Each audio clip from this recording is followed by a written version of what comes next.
ये आपके सामने जो मशीन बहुत ज़्यादा साउंड कर रही है, पहले आप साउंड सुन लें।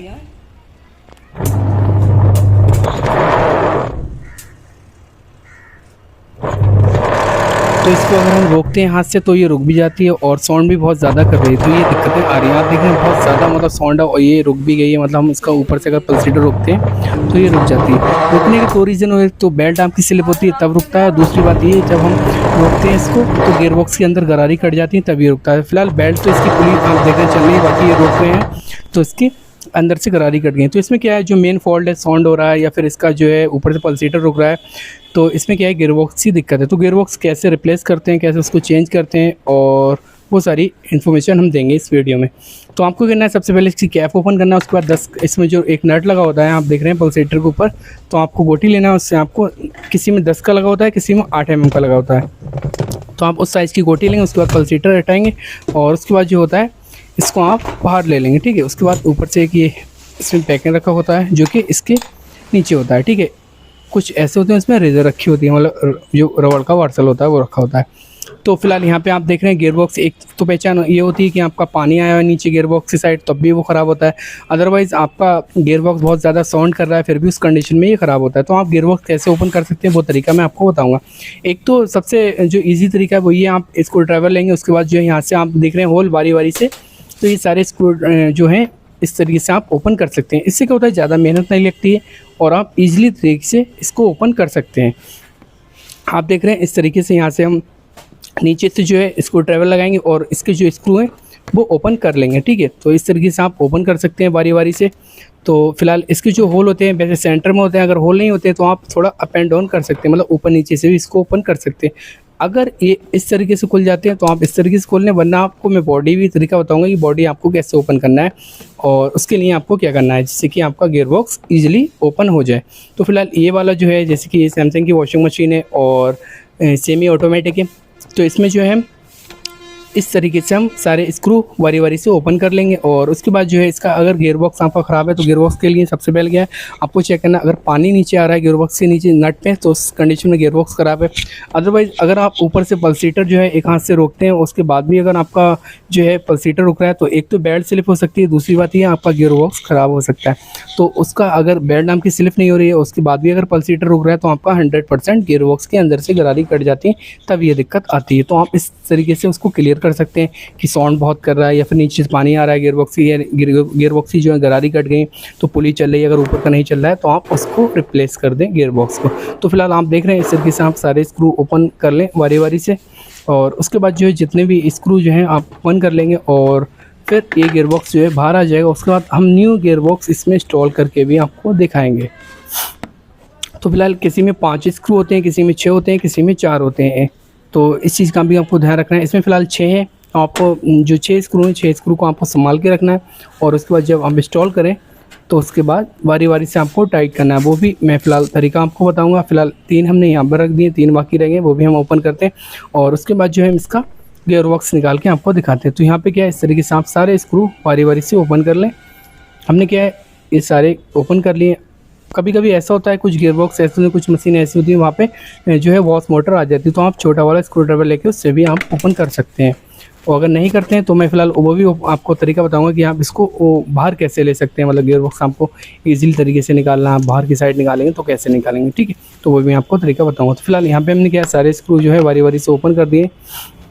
बाकी इस तरीके से आप गियरबॉक्स निकालेंगे तो आप देख रहे हैं ये नीचे आ गया है और बाकी जो है इसको हम ओपन करेंगे, मतलब इसको जो है बाहर ले लेते हैं यहाँ से, ठीक है। तो आप जो है इस तरीके से निकाल सकते हैं। तो उसके लिए जो है गियरबॉक्स जब आप निकालेंगे और यहाँ पे जो भी आपके स्क्रू वगैरह अगर गिर गए तो आप उनको अच्छे से संभाल के रखें, जिससे कि जो है आप जब इंस्टॉल करें तो उस समय सारे स्क्रू आपके पास होना चाहिए। अगर एक भी मिस होगा तो फिर बाद में दिक्कत हो सकती है, पुली टाइट नहीं होता है तो वहाँ पे गियरबॉक्स पानी देने लगता है। तो आप जो है जब इंस्टॉल करते हैं उसके बाद पानी भी चेक कर लें डाल के वॉशिंग मशीन में, कि ऐसा तो नहीं कि पानी आपका लीकेज है, सील आपकी ठीक से नहीं बैठी है, गियरबॉक्स की फिटिंग ठीक से नहीं हुई, तो उस चीज़ का भी आपको ध्यान रखना है। तो फिलहाल आप एक चीज़ से ध्यान रखें, जब आप मशीन को ओपन करके खोलेंगे तो आपके ये स्क्रू हैं ऊपर के आप ओपन कर लें, उसके बाद जो ड्रम है पूरा बाहर ले लें और गियरबॉक्स आपका ईजिली निकल जाएगा और पूरी मशीन भी आप बाहर ले लेंगे तो आप ईजिली तरीके से उसको ओपन भी कर सकते हैं।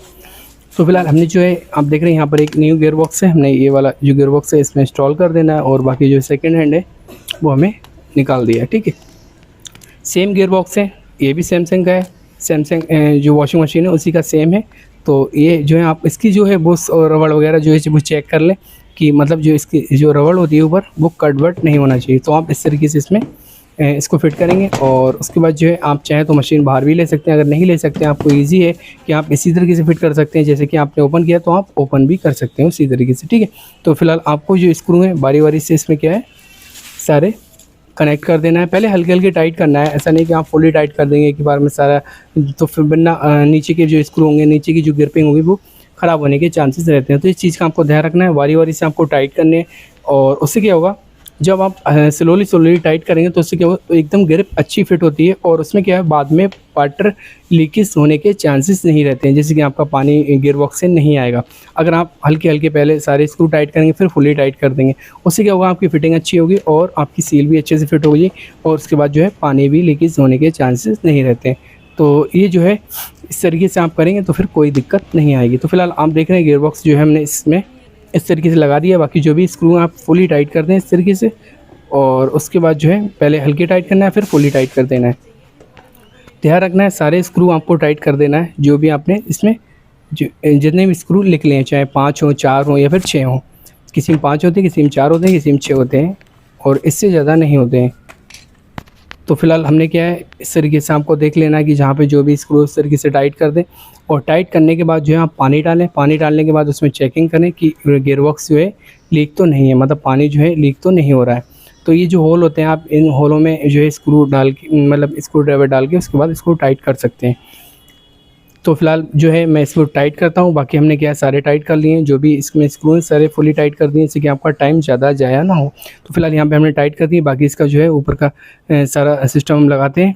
इसका जो हमने वार्सल लगा दिया और बाकी इसकी जो है इसका पल्सेटर, इसको भी इस तरीके से आप फिट कर देंगे। उसके बाद जो है इसका ऊपर का नट आपको इसमें लगा देना है, टाइट कर देना है फुली। तो फिलहाल ये जो नट है, नट भी आप टाइट कर दें और उसके बाद जो है गोटी लें और गोटी से इसके बाद टाइट कर देंगे, तो उससे क्या होगा, कोई दिक्कत नहीं आएगी। तो फिलहाल ये जो है एक हाथ से आपको पल्सेटर पकड़ना और दूसरे हाथ से जो है इसको टाइट कर देना है फुली। और फुल टाइट करना है आपको, ऐसा नहीं कि आप लूजिंग रखें। लूजिंग रखते हैं तो उस समय क्या होता है, बेड डालते हैं तो ये ओपन हो जाता है। उसके बाद इसकी कैप इसमें टाइट कर देना और उसके बाद जो है मशीन आपको ऑन करके दिखाता हूँ। आप देख रहे हैं अभी बिल्कुल ही साउंड नहीं है, मतलब पहले क्या बहुत ज़्यादा साउंड कर रही थी और थोड़ा पानी जब आप डाल देंगे इसमें तो वो भी साउंड ख़त्म हो जाएगा। तो फिलहाल आप देख रहे हैं यहाँ पर एकदम ओके है, कोई दिक्कत नहीं। मैं बैक साइड से भी आपको दिखाता हूँ कि ये मशीन जो है अब कैसी साउंड दे रही है, या फिर हम अगर हाथ से रोक रहे हैं तो अब नहीं रुक रही है।